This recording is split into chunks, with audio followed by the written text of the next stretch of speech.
जीयून hospital bed पर बैठा हुआ होता है। वो सब कुछ समझने की कोशिश कर रहा होता है। उसका दिमाग बिल्कुल ब्लैंक हो चुका है। वो कंफ्यूज नजरों से सबको देखता है और धीरे से पूछता है, क्या मैं मिलिट्री में गया था? तभी पीछे से उसकी मॉम उसको आवाज देती है, जीहून। उसकी मॉम बिना टाइम वेस्ट किए रूम के अंदर भागते हुए आती है। जीहून उन्हें देखकर बोलता है, मॉम। जीहून की मॉम तुरंत उसके पास आकर उसके चेहरे पर हाथ रखती है। उनकी आंखों में आंसू, डर और बेचैनी सब कुछ एक साथ नजर आ रहा होता है। उसकी मॉम पूछती है, जीहून तुम ठीक हो? क्या तुम बात कर सकते हो? क्या तुम जानते हो कि मैं कितना परेशान थी? लेकिन वो अपनी बात पूरी कर पाती उससे पहले ही अचानक जीन अपना सर पकड़ लेता है। उसे बहुत ज़्यादा पेन और हेडेक फील होने लगता है। उसके बाद सीन शिफ्ट होता है हॉस्पिटल के कॉरिडोर में, जहाँ डॉक्टर जीवन की माँ को उसकी कंडीशन के बारे में एक्सप्लेन कर रहे हैं। ऐसा लगता है कि उसके पिछले 3 साल की सारी यादें गायब हो गई हैं। वो अभी खुद को 23 साल का समझ रहा है। इस वक्त पेशेंट की रिकवरी सबसे ज़्यादा ज़रूरी है, इसलिए उस पर बिल्कुल भी स्ट्रेस मत डालिए। जब जीहुन की माँ हॉल में अकेली खड़ी डॉक्टर की बात समझने की कोशिश कर रही होती है, तभी भी उनके पास आती है और मासूम सी आवाज में कहती है, मैम। हॉस्पिटल की लॉबी में जीहुन की माँ परेशान होकर यूनबी को सब बताती है। यूनबी, डॉक्टर ने मुझे बताया है कि पिछले 3 साल की उसकी यादें गायब हो गई हैं और ये भी नहीं पता कि उसकी मेमोरीज कभी वापस आएंगी या नहीं। ये सुनते ही यूनबी कॉफी कप पकड़े हुए सरप्राइज होने का नाटक करती है। मासूम चेहरा बनाकर वो धीरे से पूछती है, तो क्या उसका मतलब ये है कि वो मुझे भी भूल गया? जीवन की माँ थोड़ा हैरान होकर कहती है, हाँ, ओह शायद तुम्हें ये बात पता नहीं थी। यूनबी को अपनी चाल चलने का मौका मिल जाता है। वो शर्माने का नाटक करते हुए झूठ बोलती है, जीवन ओप्पा मेरे साथ काफी स्वीट थे। कोरिया वापस जाने के बाद हम अपने रिलेशनशिप को ऑफिशियल करने वाले थे, लेकिन अब शायद उन्हें ये सब याद नहीं होगा। ये बात सुनते ही जीवन की माँ के एक्सप्रेशन एकदम बदल जाते हैं। वो तुरंत यूनबी का हाथ पकड़ लेती है और उसे तसल्ली देते हुए कहती है, कोई बात नहीं, तुम दोनों फिर से एक नई शुरुआत कर सकते हो। यूनबी नकली शर्म के साथ पूछती है, क्या आपको सच में ऐसा लगता है? जीवन की माँ बिना हेजिटेशन के जवाब देती है, ऑफ कोर्स। हॉस्पिटल के रूम में जीवन अकेला बेड पर बैठा होता है। सर पर बैंडेज बंधी हुई है और वो ब्लैंक एक्सप्रेशन के साथ चुपचाप सामने देख रहा है, जैसे उसका दिमाग में 1000 सवाल चल रहे हों, लेकिन किसी का जवाब ना मिल रहा हो। तभी दरवाजा धीरे से खुलता है। जीवन की माँ रूम में वापस आती है और प्यार से पूछती है, तुम उठ गए? अब तुम कैसा फील कर रहे हो? जीवन बिना कोई इमोशन दिखाए शांत आवाज में सिर्फ इतना कहता है, ठीक ठाक।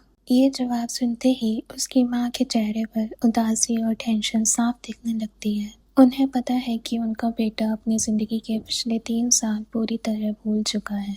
अब उसकी माँ अपने और यूनबी का प्लान को आगे बढ़ाने के लिए जीवन को मैनिपुलेट करना शुरू करती है। वो उसके पास आकर उससे कहती है, तुम यूनबी से मिले ना जब तुम बेहोश थे? वो हर रोज तुमसे मिलने हॉस्पिटल आती थी। जीवन कंफ्यूज होकर पूछता है, यूनियो की सिस्टर? उसकी माँ तुरंत हाँ बोलती है, हाँ वही। फिर वो आगे कहती है, और एक बात, क्या तुम्हें ये याद है? जीवन की मेमोरी लॉस होने का फायदा उठाते हुए उसकी माँ उसके सामने एक झूठी कहानी रखना शुरू कर देती है। यूनबी ने बताया कि तुम उसे बहुत पसंद करते थे। स्टडी करने के लिए अब्रॉड जाने से पहले तुमने कोरिया लौटकर उसके साथ रिलेशनशिप स्टार्ट करने की बात की थी। जीवन अपनी माँ की बात सुनकर थोड़ा कंफ्यूज हो जाता है। हैरानी से वो कहता है, मैंने? ये थोड़ा अजीब लगता है। यूनियन की सिस्टर तो मेरे टाइप की भी नहीं है। ये बात सुनकर उसकी माँ एक पल के लिए घबरा जाती है। उन्हें लगता है कहीं उनका प्लान शुरू होने से पहले ही फेल ना हो जाए, इसलिए वो तुरंत बात संभालते हुए कहती है, शायद वो बस ऐसे ही कह रही होगी, लेकिन वो बहुत काइंड और प्रिटी है और मेरे साथ भी हमेशा बहुत अच्छा बिहेव करती है। तभी जीवन को दोबारा सर में जोर से दर्द होने लगता है। उसकी माँ परेशान होकर बोलती है, क्या हुआ? क्या फिर से सिर में दर्द हो रहा है? जीवन पसीने से भीगा हुआ धीरे से कहता है, मैं ठीक हूँ। जीवन हॉस्पिटल बेड पर बैठा एक ऐसी बात कहता है जो उसके दिल की असली फीलिंग्स को बयान करती है। मुझे बस ऐसा लग रहा है जैसे मैं अपने ज़िंदगी की कोई इम्पोर्टेंट चीज़ भूल गया हूँ। सीन शिफ्ट होता है हॉस्पिटल की तरफ, जहाँ एक ओबी-गायन क्लिनिक के बाहर ली जंग हो अकेली खड़ी होती है। सामने एक प्रेग्नेंट लेडी अपने हस्बैंड के साथ चल रही है और जंगू उन्हें चुपचाप देख रही है। ली जंगू की हालत दिखाई जाती है। क्लिनिक के बाहर खड़ी जंगू को सडन नोज़िया फील होने लगता है। वो तुरंत अपना मुंह पकड़ती है और नोज़िया से परेशान होकर वहाँ से भागती है। घर पहुँचते ही उसकी तबीयत और ज़्यादा ख़राब हो जाती है। वो वॉमिट करती है और वीकनेस और स्ट्रेस की वजह से सीधा बेड पर लेट जाती है। वो इतनी थक चुकी होती है कि बस चुपचाप लेटी रहती है। कुछ देर बाद अचानक उसका फ़ोन वाइब्रेट होता है। आधी नींद में जंगू जैसे ही फ़ोन की स्क्रीन देखती है, वो एकदम शॉक हो जाती है।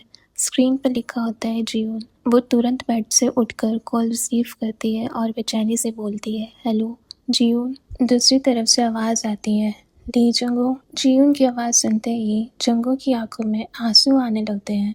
इमोशनल होकर वो अपने माइंड में बोलती है, ये जियोन की आवाज़ है। इतने दिनों के इंतज़ार, दर्द और तन्हाई के बाद उसकी आवाज़ सुनते ही जंगू खुद को रोक नहीं पाती। रोते हुए भारी आवाज़ में वो सिर्फ एक ही सवाल पूछती है, तुमने मुझे इतने दिन तक कांटेक्ट क्यों नहीं किया? घबराहट और रिलीफ के साथ वो रोते हुए पूछती है, आखिर हुआ क्या था? तुम्हें पता भी है मैं कितनी परेशान थी? लेकिन दूसरी तरफ से जियोन की आवाज़ बिल्कुल ठंडी और बेपरवाह होती है। फिक्र मत करो, मैं ठीक हूँ। जंगू तुरंत बेड से उठकर कहती है, तुम कहाँ हो? मैं अभी तुम्हारे पास आ जाती हूँ। लेकिन उसकी बात पूरी होने से पहले ही जियोन एक ऐसी बात कह देता है जो उसका दिल तोड़ देती है। मुझे बताया गया है कि मेरी जगह मेरी मॉम तुमसे मिलने आई थी, तभी सब कुछ खत्म हो गया था, है ना? ये सुनते ही जंगू एकदम शॉक में जम जाती है। वो बस धीरे से कह पाती है, क्या? जियोन बिना रुके आगे कहता है, क्या इतना काफ़ी नहीं था मेरी फीलिंग समझने के लिए?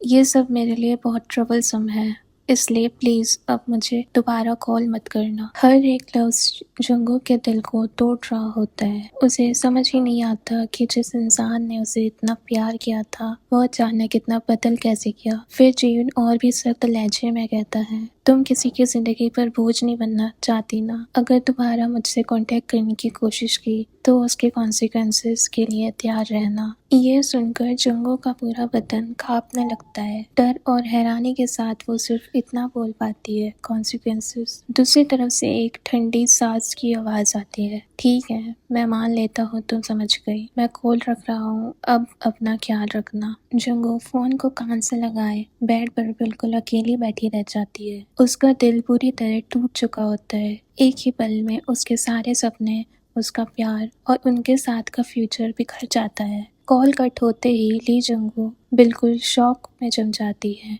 वो फ़ोन की स्क्रीन को खामोशी से देखती रहती है और धीरे से कहती है, नहीं, ये नहीं हो सकता, ये सच नहीं हो सकता। वो पागलों की तरह तुरंत जियोन को दोबारा कॉल लगाती है। आंसू रुकने का नाम ही नहीं लेते और उसके दिल में बस एक ही उम्मीद होती है, शायद ये सब एक मजाक हो। फोन कनेक्ट होने की वजह सिर्फ एक ऑटोमेटेड वॉइस सुनाई देती है, the person you are trying to reach is currently switch off. Phone disconnected या स्विच ऑफ कर दिया गया है।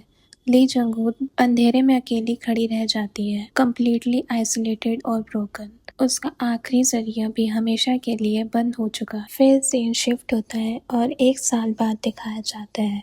जंगू अपने मन में कहती है, जीवन, आज हमारे बच्चे का पहला बर्थडे है। यहीं से एक इमोशनल टाइमलेस मोन्टाज शुरू होता है जहां ली जंगू अपने बेटे के बड़े होते हर खास पल को अपने दिल में जियोन से शेयर करती रहती है। जियोन, हमारी बेटी ने मुझे पहली बार मम्मा बुलाया। फिर हल्के से स्माइल के साथ कहती है, पता नहीं उसने ये कहाँ से सीखा, लेकिन कभी कभी वो पापा भी बोलती है। धीरे धीरे वक्त बीतने लगता है, मौसम बदलते रहते हैं और उनके साथ येना भी बड़ी हो जाती है। जियोन, हमारी बेटी अब रनिंग करना भी सीख गई है। अब वो डे केयर जाती है, हर चीज़ को लेकर बहुत क्यूरियस रहती है और अच्छे से खाना भी खाती है।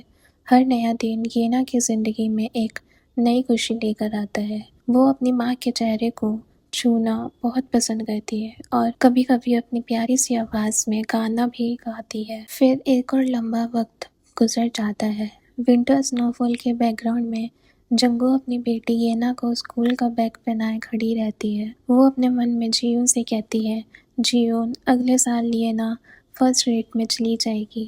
वो बहुत प्यारी है, उसका दिल बहुत अच्छा है और उसके बहुत सारे फ्रेंड्स भी हैं। सालों की हर मुश्किल को अकेले झेलते हुए जंगू ने अपनी बेटी को प्यार, हिम्मत और संस्कारों के साथ बड़ा किया है। और मोन्टाज के आखिर में उसके दिल से एक बिटर स्वीट बात निकलती है। हमारी येना कितनी ब्राइट और खुशमिजाज बच्ची है, फिर भी उसने अपनी पूरी जिंदगी बिना अपने पापा के बिताई है। जंगू अपने दिल की बात कहते हुए आखिर में सोचती है, अब मैं तुम्हारे कांटेक्ट का भी इंतजार नहीं करती। इतने सालों बाद उसने जीवन के लौटने की उम्मीद छोड़ दी है और अपनी बेटी के साथ एक नई जिंदगी जीना सीख लिया है। सीन फिर प्रेजेंट डे में शिफ्ट होता है। पार्क के पास से गुजरते वक्त 5 साल की ली येना की नजर एक टॉय वेंडिंग मशीन पर पड़ती है। वह एक्साइटेड होकर उसकी तरफ उंगली दिखाती है और प्यार से पूछती है, मम्मा यहाँ वेंडिंग मशीन क्यों है? जब जंगू कोई रिस्पॉन्स नहीं देती तो येना अपनी मम्मा का हाथ पकड़कर जोर से बोलती है, मम्मा बताओ ना, यहाँ टॉय वेंडिंग मशीन क्यों है? जंगू स्माइल करते हुए बोलती है, ली येना। 29 साल की ली जंगू तुरंत अपनी बेटी की चाल समझ जाती है। वो स्माइल करते हुए पूछती है, सच बताओ,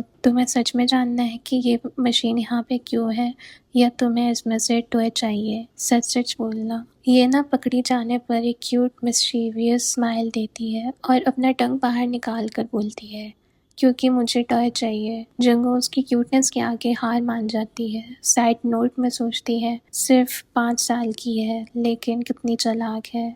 फिर प्यार से कहती है, ठीक है, बस इस बार। ये ना खुशी के मारे हाथ ऊपर करके जंप करने लगती है। जंगू अपनी बेटी को कुछ कॉइन्स देते हुए थोड़ी स्ट्रिक्ट आवाज में कहती है, सिर्फ एक बार, ठीक है, मैं सीरियसली कह रही हूँ। लिटिल ये ना एक्साइटेडली बोलती है, और कॉइन्स लेकर मशीन में डालती है। वो हैंडल घुमाती है और मशीन से एक कैप्सूल ड्रॉप होता है। ये ना फटाफट कैप्सूल खोलती है और उसका चेहरा खुशी से चमक उठता है। टड़ा, ये मम्मा, मुझे वही मिल गया जो मुझे चाहिए था। जंगू थोड़ी सरप्राइज होकर पूछती है, ये ना तुम्हें यही चाहिए था? ये ना स्माइल करते हुए जवाब देती है, हाँ बिल्कुल, गोस्ट स्टोन जैसा लग रहा है ना। जंगू अपनी बेटी की इस क्यूट चॉइस को देख के स्माइल करती है। उसके चेहरे पर अपनी बेटी के लिए बहुत सारा प्यार साफ दिखता है। फिर वो येना का हाथ पकड़ती है और बोलती है, इससे अपनी पॉकेट में रख लो, बाहर खेलना मत, कहीं खो ना जाए।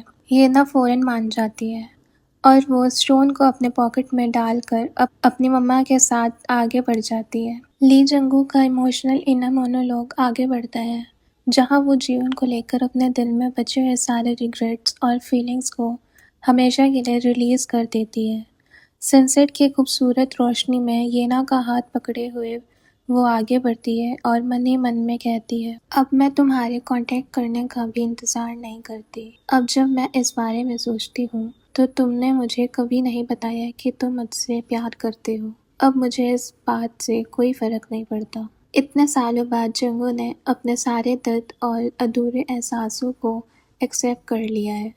वो अपने बीते हुए कल को पीछे छोड़कर आगे बढ़ने का फैसला कर चुकी है। मोनोलॉग का ब्यूटीफुल एंड एक बहुत ही पावरफुल और हार्ट वार्मिंग लाइन के साथ होता है। जंगू कहती है, अब मेरे पास येना है।